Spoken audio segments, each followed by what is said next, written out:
जय जगन्नाथ सांग माने श्वेता किचन को स्वागत।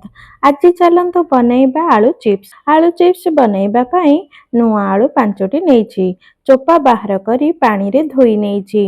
एबे एही कटर सहायता रे स्लाइस करि नेबा, पूरा पतला करी काटिबा। एही आलू को भल भाबरे सफा पानी बाहरिला पर्यंत धोइबा।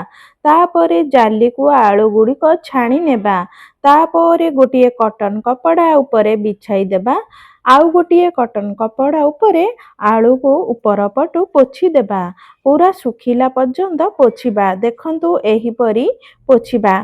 तापरे करेई रे तेल गरम करी आलू को सेथिरे अल्प अल्प करी देबा।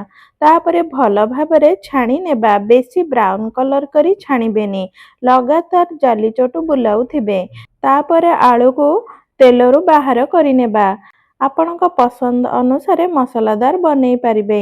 मो लूण, लंका गुंड, चाट मसला, बीट लूण पकाई मिसाई नेइछि। तापरे एहीपरी मार्केट रे गोटिए छोटो जार मिलुछि स्प्रिंकल करिबा पई। सेही बोतल रे आमे रखि नेबा। आलू चिप्स उपरे छिंची नेबा। तापरे टिकिए आलू को ऊपर तळ करी झांकी नेबा। तापरे पुणी मसला को स्प्रेड करिबा। एही परी आपणक पसंद अनुसार कम बेसी करि पारिबे। एबे हमर आलू चिप्स रेडी होई गला।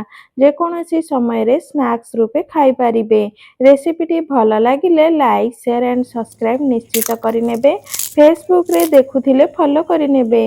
रहुछि, धन्यवाद।